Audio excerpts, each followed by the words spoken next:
46 ವರ್ಷದ 45 ವರ್ಷ ಅವನು ಸಿನಿಮಾ ಆಮೇಲೆ ನೀವು ಕೊಟ್ಟಿದ್ದೀರ ಆ ಜಾಗ ಯಾರು ತಗೊಳಕ್ಕಾಗ ನಮ್ಮನ್ನು ನಾವು ಜಾಗ ಮಾಡ್ಕೋಬೇಕು. ಅಷ್ಟು ಸೀನಿಯರ್ ನನ್ನ ತಮ್ಮನ ಜಾಗ ಯಾರು ತಗೊಳಕ್ಕಾಗ ನಮಗೆ 1,000 ರಾಘವೇಂದ್ರ ಕೊಡಬೇಕು ಆ ಜಾಗ ತಗೊಳಕ್ಕಾಗಲ್ಲ. ನನ್ನ ಮಗ ಯುವರಾಜ್ ಕುಮಾರ್ ಇವಾಗ ಬೀಜ ಬಿತ್ತಿದ್ದೀವಿ ನಾವು. ಕೆಳಗಡೆ ನಮ್ಮ ತಂದೆ ನಮ್ಮ ತಾಯಿ ನಮ್ಮ ತಮ್ಮ ಬೇರು ಕಟ್ತಾ ಇದ್ದಾರೆ. ನಾಳೆ ಅದು ಮೊಳಕೆ ಬಂದಮೇಲೆ ನೀವೆಲ್ಲರೂ ಸೇರಿ ಬಿಸಿಲಾಗಿ ನೀರಾಗಿ ನಿಂತ್ಕೊಂಡು ಅವ್ರನ್ನ ಬೆಳೆಸಿ ಒಂದು ಆಲದ ಮರ ಮಾಡಿ ಅದ್ರ ಕೆಳಗೆ ನಾವೆಲ್ಲರೂ ನಿಂತ್ಕೊಳ್ಳೋಣ.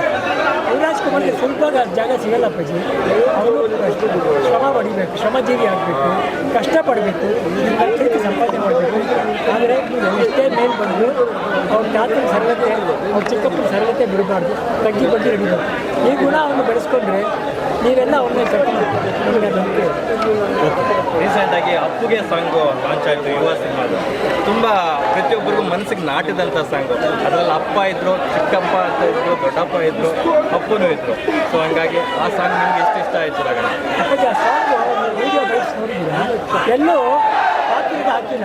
ಯುವರಾಜ್ ಕುಮಾರ್ ಇಲ್ಲ, ತಂದೆ ಮನೆಗೆ ಯಾವುದು ಹಾಕಿ. ಯಾಕಂದರೆ ಹಾಡು ಅವ್ರಿಗಲ್ಲ, ನಿಮ್ಮ ತಂದೆ ನೀವು ನಿಮಗೆ ಸಾಂಗ್. ಆ ಜಾಗದಲ್ಲಿ ನಿಮ್ಮ ತಂದೆನ ಇಟ್ಕೊಳ್ಳಿ, ನೀವು ಗುರುರ ಆ ಜಾಗದಲ್ಲಿ ನಾವು ಇಟ್ಕೊಂಡು ಯೋಚನೆ ಮಾಡಿ.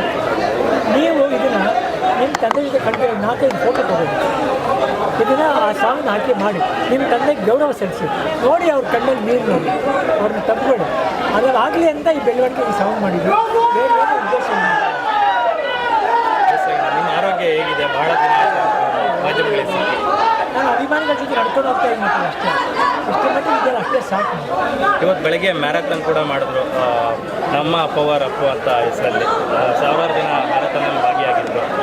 ನೀವು ಹೋಗಿದ್ರಾ ಹೇಗೆ ಅಂತ? ಅಪ್ಪಾಜಿ, ನಾನು ಒಂದಿನ ಸರಿಯಾಗಿ ನಾನು ನಡಿಬೇಕಪ್ಪಾಜಿ, ಹೋಗ್ತೀನಿ. ವರ್ಷ ಬಂದಿದ್ದೆ, ಒಂದಿನ ಚೆನ್ನಾಗಿ ನಾನು ನಡಿಬೇಕು ಅಂತ ಆಸೆ. ದೀಪು ಅಂತ ನಮ್ಮ ನಮ್ಮ ಅಕ್ಕನ ಮಗಳು ಎಕ್ಸ್ಪ್ರೆಷನ್ ಅಂದರೆ ಪವರು, ಅವ್ರು ಎಕ್ಸಸೈಸ್ ಮಾಡ್ತಾರೆ, ಬಾಡಿ ಚೆನ್ನಾಗಿ ಇಟ್ಕೊಂಡು ಓಡೋದ್ರೆ ಭಾಳ ಇಷ್ಟ ಅವ್ರಿಗೆ. ಅದಕ್ಕೋಸ್ಕರ ಇದನ್ನು ಮಾಡ್ತಾಯಿದ್ರು. ಜನಗಳಿಗೆ ಒಂದು ಆರೋಗ್ಯದ ಬಗ್ಗೆ ಒಂದು ಮಾಹಿತಿ ನೀಡಿಸೋಕ್ಕೋಸ್ಕರ ಮಾಡ್ತಾಯಿದ್ರು. ನೀವೆಲ್ಲರೂ ಅದಕ್ಕೆ ಸಹಕಾರ. ಕನ್ನಡ ಕಲಾಭಿಮಾನಿಗಳಿಗೆ ಏನು ಹೇಳ್ತಾರೆ? ನಾನು ಇವತ್ತು ಒಂದೇ ದಿನ ಇಲ್ಲೇ ಹೇಳ್ತಾರೆ. ನಾನು ಅಪ್ಪು ಸ್ಫೂರ್ತಿ ದಿನಾಚರಣೆನ ಸರಿಯಾಗಿ ಆಚರಿಸಿ, ಅಪ್ಪುಗೆ ಪ್ರೀತಿಯಾಗಂಥ ವಿಷಯ ಆಚರಿಸಿ. ಇಲ್ಲಾಂದರೆ ನನ್ನ ಹೆಸರು ನಾವು ಬೆಳವಣಿಗೆ ಬೆಳೆಸ್ಕೊಂಡು ಇದು ನಿಮ್ಮ ದಿನ, ನಿಮ್ಮ ಹುಟ್ಟುಹಬ್ಬ. ಅಪ್ಪು ಅವ್ರ ಹುಟ್ಟುಹಬ್ಬ ಅಲ್ಲ, ನಿಮ್ಮ ಹುಟ್ಟುಹಬ್ಬ. ಅವರಲ್ಲಿ ನಿಮ್ಮನ್ನು ನೋಡ್ತಾರೆ, ನಿಮ್ಮಲ್ಲಿ ಅವರು ನೋಡ್ತಾರೆ. ಸರಿಯಾಗಿ ಆಚರಿಸಿ. ನಿಮ್ಮಿಂದ ಕೈಲಾದ ಜನರಿಗೆ ಏನಾದರೂ ಮಾಡಿ. ಅಪ್ಪು ಅವ್ರು ಬಂದಿದ್ದೆ ಅದಕ್ಕೆ. ಅವ್ರು ಸಿನಿಮಾ ಮಾಡೋಕ್ಕೆಲ್ಲ ಬರಲಿಲ್ಲ. ಅವರು ಅದು ಒಂದು ನಿಮಿಷ ಕರೆಕ್ಟ್ ಆಗೋಕ್ಕೆ ಬಂದಿಲ್ಲ.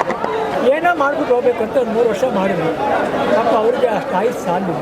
ಇನ್ನು ಯಾರು ಮಾಡಬೇಕಂತ ನಾವು ರಿಪೀಟ್ ರನ್ ಯಾವುದೂ ಮಾಡ್ತಿರ್ಲಿಲ್ಲ. ರಿಪೀಟ್ ರನ್ಗೆ ಇಷ್ಟೊಂದು ಗೌರವ ಸಿಗ್ತಿರ್ಲಿಲ್ಲ. ಅದು ರಾಜ್ಕುಮಾರ್ ಚಿತ್ರಗಳಿಗೆ ಮಾತ್ರ ಗೌರವ ಸಿಗ್ತಾ ಇತ್ತು. ಅದೇ ರೀತಿ ಈ ಪುನೀತ್ ಅಭಿನಯಿಸಿದ ನರ್ತಕಿ ಥಿಯೇಟ್ರಲ್ಲಿ ನಡೀತಾ ಇದೆ. ಅಗತ್ಯ ಅಂತ ನರ್ತಕಿ ಥಿಯೇಟ್ರ್ನಲ್ಲಿ ಜಾಕಿ ಅನ್ನೋ ಚಿತ್ರ ಶುಕ್ರವಾರ ರಿಲೀಸ್ ಆಗಿದೆ. ಚಿತ್ರ ಇದುವರೆಗೂ ಕೂಡ ಎಲ್ಲ ಶೋಗಳು ಹೌಸ್ಫುಲ್ ಆಗಿದೆ. ನರ್ತಕಿನಲ್ಲಿ, ಪ್ರಸನ್ನಾದಲ್ಲಿ, ಬೇರೆ ಕಡೆ ಎಲ್ಲೇ ರಿಲೀಸ್ ಆದರೂ ಕೂಡ ಎಲ್ಲ ಕಡೆಯಲ್ಲೂ ಕೂಡ ಬಾಕ್ಸ್ ಆಫೀಸ್ನಲ್ಲಿ ಗಲ್ಲಾಪೆಟ್ಟಿಗೆಯಲ್ಲಿ ತುಂಬ ಹೋಗ್ತಾ ಇದೆ.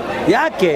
ನೀವು ಕೊಟ್ಟಂಥ ಪ್ರೀತಿ, ನೀವು ಕೊಟ್ಟ ಅಭಿಮಾನದಿಂದ ಇಷ್ಟು ಮಟ್ಟಿಗೆ ಉಳ್ಕೊಂಡಿದೆ. ಜನರ ಮನಸ್ಸಿನಲ್ಲಿ ಪುನೀತ್ ಉಳ್ಕೊಂಡಿದ್ದಾನೆ.